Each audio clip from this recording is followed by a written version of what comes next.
अयोध्या में एक तरफ मर्यादा पुरुषोत्तम प्रभु श्री राम का दिव्य और भव्य मंदिर बन रहा है तो वहीं हजारों करोड़ों रुपए की परियोजनाएं रामनगरी में परवान चढ़ रही हैं। दिसंबर 2023 तक प्रथम चरण का कार्य राम मंदिर का पूरा होगा तो दूसरी तरफ अयोध्या में बन रहे इंटरनेशनल एयरपोर्ट का भी कार्य दिसंबर 2023 तक पूरा हो जाएगा। यानी कि जब भगवान राम अपने गर्भगृह में विराजमान होंगे तो श्रद्धालु देश विदेश से हवाई यान के माध्यम से अयोध्या पहुंच सकेंगे। इसके लिए एयरपोर्ट का निर्माण तेजी के साथ किया जा रहा है। भगवान राम का बहुप्रतीक्षित मंदिर और रामनगरी में बनाए जा रहे अंतर्राष्ट्रीय एयरपोर्ट का स्वरूप भी एक जैसा होगा। यानी कि एयरपोर्ट पर उतरते के साथ ही श्रद्धालुओं को इस बात का आभास होगा कि वह धर्म नगरी अयोध्या में है। भगवान रामलला के मंदिर में लगाए जा रहे बंसी पहाड़पुर के पत्थरों से ही रामलला की नगरी में एयरपोर्ट का भी निर्माण किया जा रहा है। जानिए क्या कुछ कहा अयोध्या एयरपोर्ट अथॉरिटी के प्रोजेक्ट मैनेजर राजीव कुलश्रेष्ठ। हवाई अड्डे की जो बेसिक प्लानिंग जो शुरू हुई थी वो आरसीएस एयरपोर्ट से हुई थी। आरसीएस एयरपोर्ट का मतलब होता है कि regional connectivity scheme. Regional connectivity में आसपास के जितने भी क्षेत्र आते हैं यूपी के विद इन 500 किलोमीटर उनको कनेक्ट करना होता है।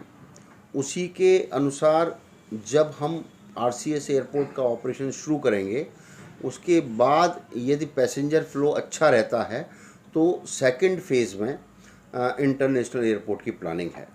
अभी जो एयरपोर्ट बन रहा है वो फेज़ 1 का बन रहा है और डोमेस्टिक फ़्लाइट का ऑपरेशन यहाँ से चलेगा।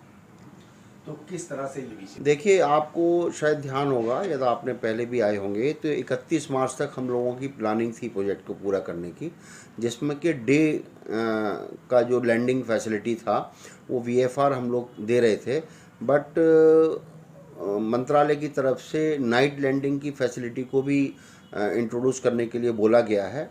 तो अब हम लोग नाइट लैंडिंग की फैसिलिटी भी देंगे। जो उसी की वजह से हम लोगों का जो रनवे है वो रनवे लगभग 900 मीटर के आसपास हम लोगों को शिफ्ट करना पड़ा है और काम उस वाले हिस्से पर भी शुरू हो चुका है। हालांकि बाकी रनवे हमारा पूरा हो चुका है। टैक्सी, एप्रन, आइसोलेशन बे, ये जितनी भी जो ऑपरेशनल चीज़ें होती हैं ये कंप्लीट हो चुकी हैं।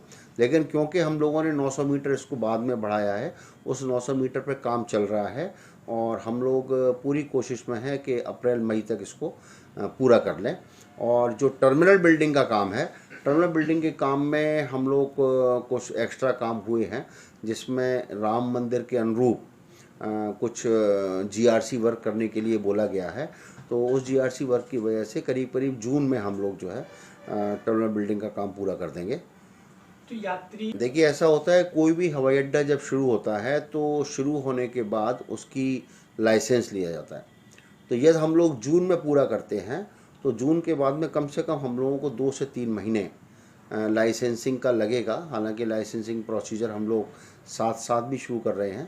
तो लगभग हमारा अनुमान है कि हम 2 महीने में लाइसेंसिंग पूरा करेंगे और उसके बाद मंत्रालय की ओर से जैसे ही ये आता है कि आप लोग अपना अपना रूट फाइनल करें तो यहाँ पर हम हवाई अड्डे को शुरू कर सकेंगे। तो ये इसका